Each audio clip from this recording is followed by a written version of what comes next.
ನಾಯಕತ್ವ ಬದಲಾವಣೆ ಆಗಲಿದೆ ಅನ್ನುವ ನಿರೀಕ್ಷೆಯಲ್ಲಿ ಡಿಕೆ ಶಿವಕುಮಾರ್ ಬಣ ಇದ್ರೆ ಅದಕ್ಕೆ ಟಕ್ಕರ್ ಕೊಡೋಕೆ ರೆಡಿ ಆಗಿದೆ ಅಹಿಂದ ಪಡೆ.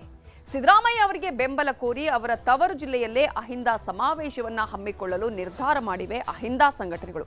ಇದುವೇ ಪಂಚಾಯಿತಿಯ ಮೊದಲ ಸ್ಟೋರಿ, ಕುರ್ಚಿಗಾಗಿ ಬಲ ಪ್ರದರ್ಶನ.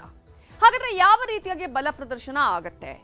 ಅಹಿಂದ ಸಮಾವೇಶ ನಡೆಸಲು ಹಿಂದುಳಿದ ವರ್ಗಗಳ ಜಾಗೃತಿ ವೇದಿಕೆಯಿಂದ ಸಿದ್ಧತೆ ನಿಟ್ಟಿನಲ್ಲಿ ಪೂರ್ವಭಾವಿ ಸಭೆಯೂ ಆಗಿದೆ.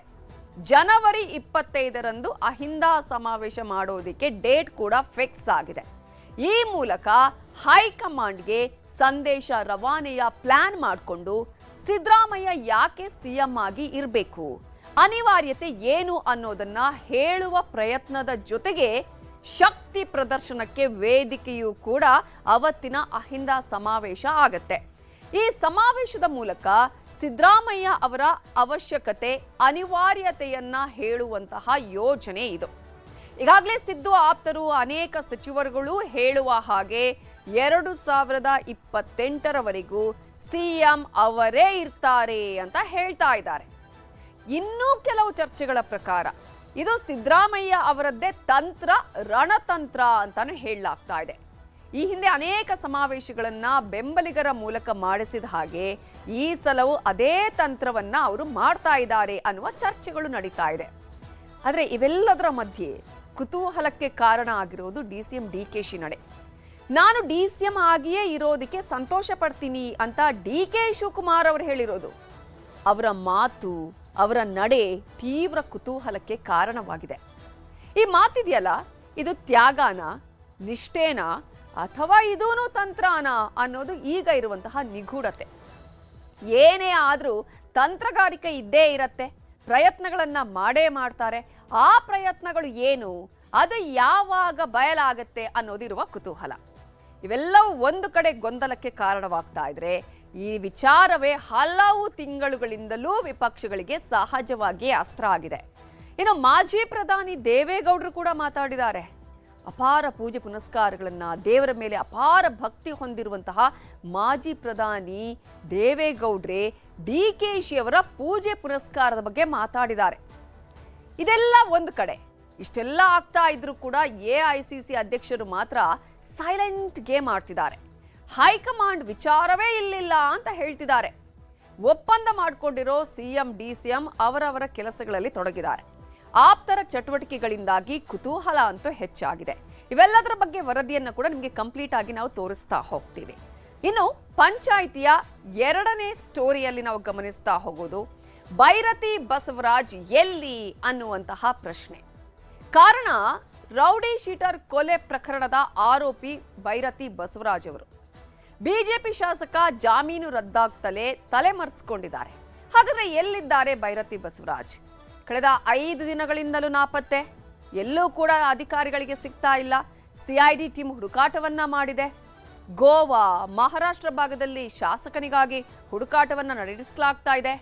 ಹಾಗಾದ್ರೆ ಬೈರತಿ ಮುಂದೆ ಸದ್ಯಕ್ಕಿರುವಂತಹ ಅವಕಾಶ ಏನು? ಪೊಲೀಸರಿಗೆ ಶರಣಾಗತಿ ಆಗೋದು ಒಂದೇ ಅವಕಾಶ ಇರೋದಾ? ಮತ್ತೆ ನಿರೀಕ್ಷಣಾ ಜಾಮೀನಿಗೆ ಅರ್ಜಿಯನ್ನ ಸಲ್ಲಿಸಿದ್ದಾರೆ. ಹಾಗಾದ್ರೆ ಅವರಿಗೆ ಆ ಒಂದು ಜಾಮೀನು ಸಿಗುತ್ತಾ ಅನ್ನುವಂತಹ ಪ್ರಶ್ನೆ ಕೂಡ ಇದೆ. ಹಾಗಾದ್ರೆ ಬೈರತಿ ಮುಂದೆ ಇರುವಂತಹ ಅವಕಾಶಗಳು, ಆಯ್ಕೆಗಳು ಏನೇನು, ಇವೆಲ್ಲದರ ಬಗ್ಗೆ ಕೂಡ ನಿಮ್ಗೆ ನಾವು ಮಾಹಿತಿಯನ್ನ ಕೊಡ್ತಾ ಹೋಗ್ತೀವಿ.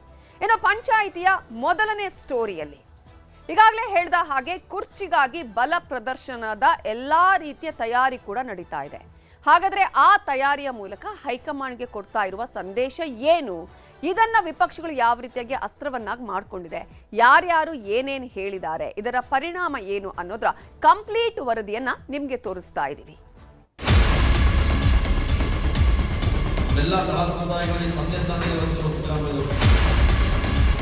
ಈ ದೇಶದಲ್ಲಿ ಕಾಂಗ್ರೆಸ್ ಪಕ್ಷಕ್ಕೆ ಐದ ಸಮುದಾಯಗಳು ಬಹಳ ದೊಡ್ಡ ಮಟ್ಟದ ಬೆಂಬಲಿಗರಾಗಿ ನಿಂತಿದ್ದಾರೆ. ಸಿದ್ದರಾಮಯ್ಯ ಅವರೇ 28ವರೆಗೂ ಮುಖ್ಯಮಂತ್ರಿಯಾಗಿ ಮುಂದುವರಿದ್ದಾರೆ.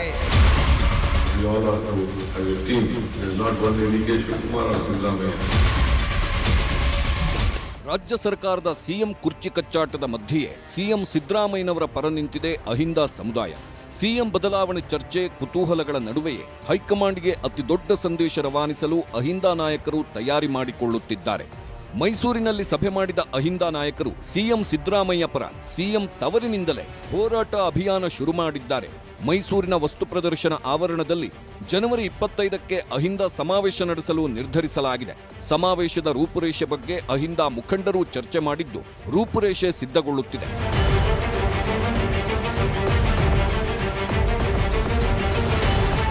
ಸಿಎಂ ತವರಿನಲ್ಲೇ ಅತಿ ದೊಡ್ಡ ಸಮಾವೇಶ ಮಾಡುವ ಮೂಲಕ ಸಿದ್ದು ಬಲ ಏನು ಅನ್ನೋದನ್ನ ಮೈಸೂರಿಂದ ದಿಲ್ಲಿವರೆಗೂ ತಲುಪಿಸುವ ಪ್ರಯತ್ನ ಇದಾಗಿದೆ.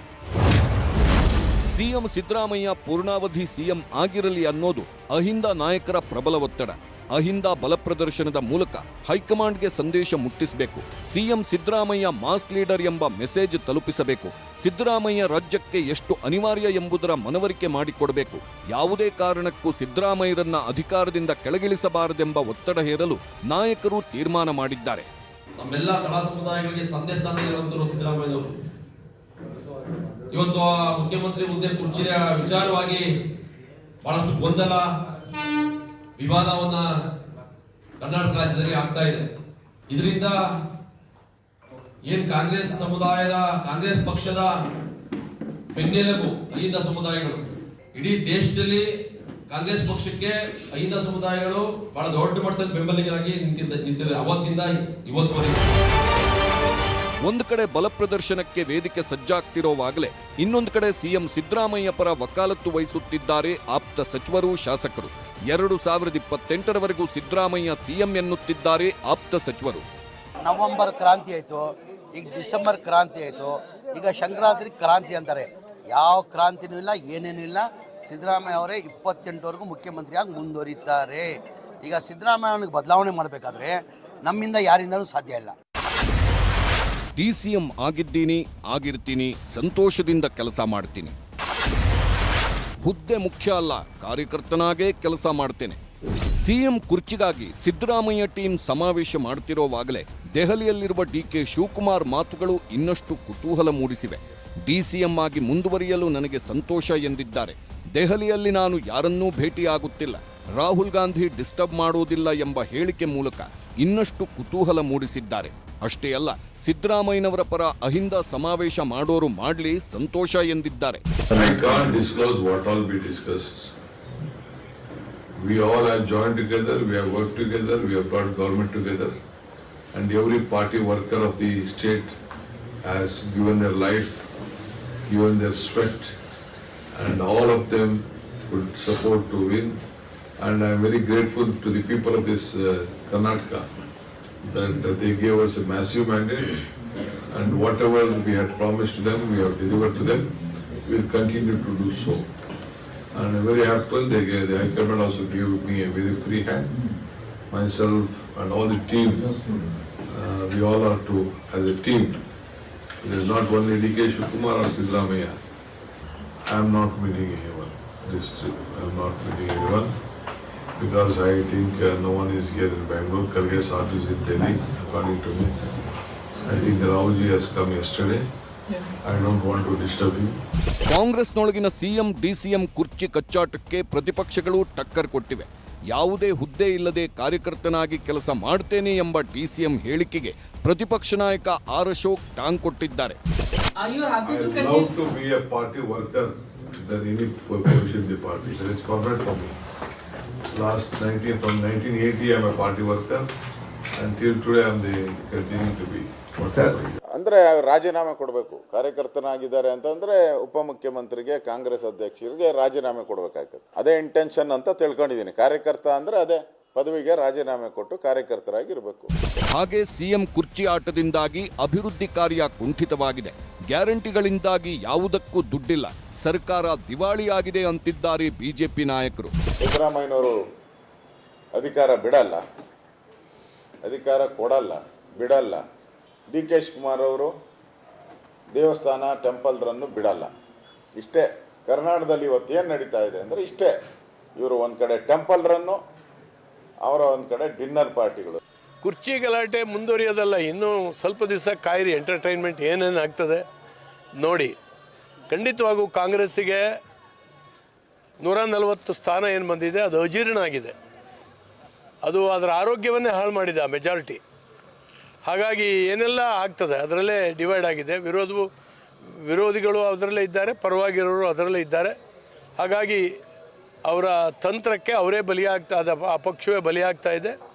ಸದ್ಯದಲ್ಲೇ ಸರ್ಕಾರ ಬಿದ್ದು ಹೋದ್ರೂ ನೀವು ಆಶ್ಚರ್ಯ ಪಡಬೇಕಾಗಿದ್ದಿಲ್ಲ.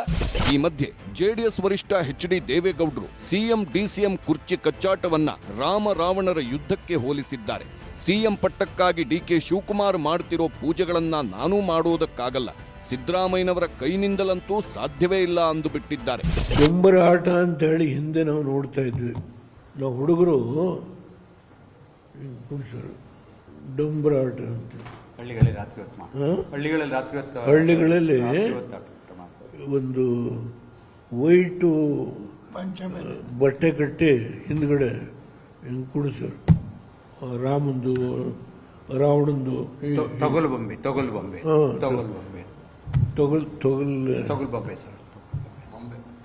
ಅದನ್ನು ನೋಡ್ತಾ ಇದ್ದೆ ನಾನು. ಈಗ ಆ ರೀತಿ ನಡೀತಾ ಇದೆಯೇ ಅಂತ ನನ್ನ ಭಾವನೆ ಅಷ್ಟೆ. ಈ ರಾಜ್ಯದ ದುರ್ದೈವ, ನಾವಿನ್ನೂ ಬದುಕಿದ್ದೀವಿ ಇದನ್ನು ನೋಡೋದಕ್ಕಿಂತ ಅಷ್ಟೇ ದುರ್ದೈವ. ಅಯ್ಯೋ ರಾಮ, ಅವ್ರ ಪೂಜೆ ನಾವು ಮಾಡೋಕ್ಕಾಗಲ್ಲ ಸರ್. ಅವ್ರು ಎಷ್ಟು ಪೂಜೆ ಮಾಡಿದ್ದಾರೆ ಬಹುಶಃ ಸಿದ್ದರಾಮಯ್ಯನೂ ಮಾಡೋಕ್ಕಾಗಲ್ಲ. Siddaramaiah cannot compete with DK. Shivakumar to perform the puja. ಸಿದ್ದರಾಮಯ್ಯನೂ ಆಗಲ್ಲ ಕಾಂಪೀಟ್ ಮಾಡೋಕ್ಕೆ. ಸಿದ್ದರಾಮಯ್ಯನವರು ರಾಹುಲ್ ಗಾಂಧಿಯವರು ಹೇಳಿದಂಗೆ ಮಾಡ್ತೀನಿ ಅಂತ ಹೇಳಿದ್ದಾರೆ. ರಾಹುಲ್ ಗಾಂಧಿಯವರು ವೋಟ್ ಚೋರಿ ಬಗ್ಗೆ ತುಂಬ ತಲೆ ಕೆಡಿಸ್ಕೊಂಡಿದ್ದಾರೆ. ಕರ್ನಾಟಕದ ಬಗ್ಗೆ ಅವ್ರಿಗೆ ಇಲ್ಲಿ ಏನೇನು ಚೋರಿ ನಡೀತಾ ಇದೆ ಅನ್ನೋದು ಅವ್ರಿಗೆ. ಈ ಎಲ್ಲ ಬೆಳವಣಿಗೆಗಳ ಮಧ್ಯೆ ಎಐಸಿಸಿ ಅಧ್ಯಕ್ಷ ಮಲ್ಲಿಕಾರ್ಜುನ್ ಖರ್ಗೆ ಅವರನ್ನ ರಾಜ್ಯ ಕಾಂಗ್ರೆಸ್ ನಾಯಕರು, ಶಾಸಕರು, ಸಚಿವರು, ಸಚಿವ ಸ್ಥಾನದ ಆಕಾಂಕ್ಷಿಗಳು ಭೇಟಿ ಮಾಡುತ್ತಿದ್ದಾರೆ. ಬೆಂಗಳೂರಿನ ಸದಾಶಿವನಗರದಲ್ಲಿರುವ ಖರ್ಗೆ ಮನೆಗೆ ಭೇಟಿ ಕೊಟ್ಟು ಲಾಬಿ ಮಾಡುತ್ತಿದ್ದಾರೆ. ಕುರ್ಚಿ ಕಚ್ಚಾಟದ ವಿಚಾರದಲ್ಲಿ ಹೈಕಮಾಂಡ್ನಲ್ಲಿ ಗೊಂದಲವಿಲ್ಲ, ಸ್ಥಳೀಯರದ್ದೇ ಗೊಂದಲ ಎಂದಿರುವ ಖರ್ಗೆ ಮತ್ತೇನೂ ಹೇಳೋದಿಲ್ಲ ಎಂದಿದ್ದಾರೆ. ಹಾಗಾಗಿ ಸಂಕ್ರಾಂತಿ ಬಳಿಕ ಸಂಪುಟ ಪುನರಚನೆ ಏನಾದ್ರೂ ಆದ್ರೆ ಸ್ಥಾನ ಸಿಗಲಿ ಅನ್ನೋದು ಆಕಾಂಕ್ಷಿಗಳ ವಾದ. ಅಖಿಲ ಭಾರತ ಕಾಂಗ್ರೆಸ್ ಪಕ್ಷದ ಅಧ್ಯಕ್ಷರು ಅಂದರೆ ಅವರೇ ನಮಗೆ ಹೈಕಮಾಂಡ್. ಅವರ ಜೊತೆಯಲ್ಲಿ ರಾಹುಲ್ ಗಾಂಧಿಯವರು ಮತ್ತು ಸೋನಿಯಾ ಗಾಂಧಿಯವರು ಅವರು ನೇತೃತ್ವದಲ್ಲಿ ಇದ್ದಾರೆ. ಅವರೆಲ್ಲರೂ ಸೇರಿ ಏನು ತೀರ್ಮಾನ ಮಾಡ್ತಾರೆ ಅದೇ ಅಂತಿಮ. ಅದಕ್ಕಾಗಿ ಅವರು ಈ ಗೊಂದಲ ಆಗಬಾರ್ದು ಅನ್ನೋ ದೃಷ್ಟಿಯಿಂದ ಹೇಳಿದ್ದಾರೆ ಅಂತ ನಾನು ಅಂದ್ಕೊಳ್ತೀನಿ. ಈಗ ಹೊಸ ವರ್ಷದಲ್ಲಿ ಆಗ್ತದೆ, ಹೊಸ ವರ್ಷದಲ್ಲಿ ಆಗ್ತದಂಥ ಒಂದು ನಿರೀಕ್ಷೆ ಇದೆ, ಒಂದು ವಿಶ್ವಾಸ ಇದೆ. ಹೊಸ ವರ್ಷದಲ್ಲಿ ಒಂದು ಅವಕಾಶ ಮಾಡಿಕೊಡ್ತಾರೆ ನಮ್ಮ ಪಕ್ಷದ ಹೈಕಮಾಂಡು ಮತ್ತು ಮುಖಂಡರು, ವರಿಷ್ಠರು, ರಾಜ್ಯದ ಎಲ್ಲರೂ ಸೇರಿ ಒಂದು ತೀರ್ಮಾನ ತಗೊಳ್ತಾರೆ, ಒಂದು ಅವಕಾಶ ಸಿಗ್ತದೆ ಅಂತ ಇದೆ. ಎಲ್ಲ ಕ್ರಾಂತಿಗಳು ಮುಗಿದು ಇದೀಗ ಸಂಕ್ರಾಂತಿ ಕಡೆ ಎಲ್ಲರ ಗಮನ ಬಿದ್ದಿದೆ. ಏನೂ ಇಲ್ಲ ಅಂತಿರೋವಾಗಲೇ ಎಲ್ಲವೂ ದಿನದಿನವೂ ಚರ್ಚೆಗಳು ಆಗುತ್ತಲೇ ಇವೆ. ಒಪ್ಪಂದ ಮಾಡಿಕೊಂಡಿರುವ ಸಿಎಂ ಡಿಸಿಎಂ ಅವರವರ ಕೆಲಸಗಳಲ್ಲಿ ತೊಡಗಿದ್ದಾರೆ. ಆಪ್ತರ ಚಟುವಟಿಕೆಗಳಿಂದಾಗಿ ಕುತೂಹಲ ಹೆಚ್ಚಾಗ್ತಿದೆ. Bureau report, news 18. ಶಕ್ತಿ ಪ್ರದರ್ಶನದ ವೇದಿಕೆ ಆಗತ್ತಾ ಅಹಿಂದ ಸಮಾವೇಶ ಅನ್ನೋದು ಒಂದು ಪ್ರಶ್ನೆಯಾದ್ರೆ, ಅದೇ ಕಾರಣಕ್ಕಾಗಿ ಸಮಾವೇಶವನ್ನ ಮಾಡ್ತಾ ಇದ್ದಾರೆ ಅನ್ನುವಂಥದ್ದು ವಿಶ್ಲೇಷಣೆಗಳು ಕೂಡ ನಡೀತಾ ಇದೆ. ಆದ್ರೆ ಡಿಸಿಎಂ ಡಿಕೆಶಿ ಅವರ ಮಾತಿದೆಯಲ್ಲ, ಇದು ವೈರಾಗ್ಯದ ಮಾತಾ ಅಥವಾ ಈ ರೀತಿಯಾಗಿ ಮಾತನಾಡೋದ್ರ ಮೂಲಕ ಮತ್ತೊಂದು ರಣತಂತ್ರವನ್ನ ಹೆಣಿತಾ ಇದ್ದಾರಾ ಅನ್ನುವಂತಹ ಪ್ರಶ್ನೆಯನ್ನ ಮತ್ತೊಂದು ಕಡೆ ಹುಟ್ಟು ಹಾಕಿದೆ. ಆದ್ರೆ ಇದೀಗ ಮಲ್ಲಿಕಾರ್ಜುನ ಖರ್ಗೆಯವರೇ ಹೇಳಿದಾಗೆ ಇಲ್ಲಿ ಯಾವುದೇ ರೀತಿಯಾದಂತಹ ಗೊಂದಲ ಇಲ್ಲ ಅಥವಾ ಯಾವುದೇ ರೀತಿಯಾದಂತಹ ಹೈಕಮಾಂಡ್ ಅಂತ ಹೇಳೋದಿಲ್ಲ. ಅದೇನಿದ್ರು ಕೂಡ ಲೋಕಲ್ ಅಲ್ಲೇ ಬಗೆಹರಿಬೇಕು ಅನ್ನೋದ್ರ ಮೂಲಕ ಎಲ್ಲ ಗೊಂದಲಗಳಿಗೂ ಅವರು ಫುಲ್ ಸ್ಟಾಪ್ ಇಟ್ಟರೂ ಕೂಡ ಇಲ್ಲಿ ಫುಲ್ ಸ್ಟಾಪ್ ಇಟ್ಟ ಹಾಗೆ ಕಾಣಿಸ್ತಾ ಇಲ್ಲ. ನೋಡೋಣ ಮುಂದಿನ ದಿನಗಳಲ್ಲಿ ಏನಾಗುತ್ತೆ. ಸಂಪುಟ ಪುನಾರಚನೆ ವಿಚಾರದಲ್ಲಿ ಮತ್ತೊಂದಷ್ಟು ಏನೆಲ್ಲ ಬೆಳವಣಿಗೆಗಳು ಆಗಬಹುದು ಅನ್ನೋದು. ಇದು ಪಂಚಾಯಿತಿಯ ಮೊದಲ ಸ್ಟೋರಿ. ಆದ್ರೆ ಪಂಚಾಯಿತಿಯ ಎರಡನೇ ಸ್ಟೋರಿ ಭೈರತಿ ಬಸವರಾಜ್ ಎಲ್ಲಿ ಅನ್ನುವಂಥದ್ದು. ಭೈರತಿ ಬಸವರಾಜ್ ಅವರನ್ನ ಈಗಾಗಲೇ ಅಧಿಕಾರಿಗಳು ಹುಡುಕಾಟ ಮಾಡ್ತಾನೆ ಇದ್ದಾರೆ. ಆದ್ರೂ ಕೂಡ ಭೈರತಿ ಬಸವರಾಜ್ ಸಿಗ್ತಾ ಇಲ್ಲ. ಹಾಗಾದ್ರೆ ಬಿಜೆಪಿ ಶಾಸಕ ಭೈರತಿ ಬಸವರಾಜ್ ಎಲ್ಲಿ ಅನ್ನೋದ್ರ ಬಗ್ಗೆ ಮಾಹಿತಿಯನ್ನ ಕೊಡ್ತಾ ಹೋಗ್ತೀವಿ. ಈಗಾಗಲೇ ನಿಮ್ಗೆ ಗೊತ್ತಿದೆ, ರೌಡಿ ಶೀಟರ್ ಕೊಲೆ ಪ್ರಕರಣದ ಆರೋಪಿ ಆಗಿರುವಂತಹ ಬಿಜೆಪಿ ಶಾಸಕ ಈಗಾಗಲೇ ಗಾಯಬಾಗಿದ್ದಾರೆ. ಹಲವು ದಿನಗಳಿಂದಲೂ ಇವರನ್ನ ಹುಡುಕಾಡುವಂತಹ ಕೆಲಸವನ್ನ ಮಾಡಲಾಗ್ತಾ ಇದೆ. ಜಾಮೀನು ರದ್ದು ಆದ ಬಳಿಕ ಮತ್ತೆ ನಿರೀಕ್ಷಣಾ ಜಾಮೀನಿಗಾಗಿ ಅರ್ಜಿಯನ್ನ ಸಲ್ಲಿಸ್ತಾನೆ ಇದ್ದಾರೆ. ಇಂತಹ ಸಂದರ್ಭದಲ್ಲಿ ಜಾಮೀನು ರದ್ದಾಗುತ್ತಲೇ ತಲೆಮರೆಸಿಕೊಂಡಿರುವಂತಹ ಬಿಜೆಪಿ ಶಾಸಕ ಬೈರತಿ ಬಸವರಾಜ್ ಎಲ್ಲಿ ಅನ್ನುವಂತಹ ಪ್ರಶ್ನೆ ಈಗ ಏನು ಸಿಐಡಿ ಅಧಿಕಾರಿಗಳಿಗೂ ಕೂಡ ಇದೆ. ಕಾರಣ ಈಗಾಗಲೇ ಅವರನ್ನ ಹಲವು ತಂಡಗಳಾಗಿ ಹುಡುಕಾಟ ಮಾಡಲಾಗ್ತಾ ಇದೆ. ಅಧಿಕಾರಿಗಳು ಬೇರೆ ಬೇರೆ ತಂಡಗಳನ್ನ ರಚನೆ ಮಾಡಿದ್ದಾರೆ, ಆದ್ರೂ ಕೂಡ ಈಗಾಗಲೇ ಸಿಗ್ತಾ ಇಲ್ಲ ಬೈರತಿ ಬಸವರಾಜ್. ಕೆಆರ್ ಪುರಂ ಬಿಜೆಪಿ ಶಾಸಕ ಬೈರತಿ ಬಸವರಾಜ್ಗೆ ಬಂಧನ ಸನ್ನಿಹಿತ ಅನ್ನೋದು ಅವರಿಗೂ ಕೂಡ ಗೊತ್ತಿದೆ. ಕಾರಣ ಈಗಾಗಲೇ ನಿರೀಕ್ಷಣಾ ಜಾಮೀನಿಗಾಗಿ 2 ಬಾರಿ ಅವರ ಅರ್ಜಿಯನ್ನ ಸಲ್ಲಿಸಿದ್ರು. ಮೊನ್ನೆ ಅಷ್ಟೇ ಈಗಾಗಲೇ ಕೊಖಾದಲ್ಲಿ ಅವರಿಗೆ ರಿಲೀಫ್ ಸಿಕ್ಕಿದ್ರೆ, ಆದರೆ ಈಗಾಗಲೇ ಬಿಕ್ಲು ಶಿವ ಕೊಲೆ ಪ್ರಕರಣಕ್ಕೆ ಸಂಬಂಧಪಟ್ಟ ಹಾಗೆ ಇನ್ನೂ ಕೂಡ ಅವರ ಒಂದು ವಿಚಾರಣೆ ಆಗಲೇಬೇಕಾಗಿದೆ. ಈ ಹಿಂದೆ ಕೂಡ ಬೈರತಿ ಬಸವರಾಜ್ ಅವರು 2 ಬಾರಿ ವಿಚಾರಣೆಗೆ ಹಾಜರಾಗಿದ್ರು.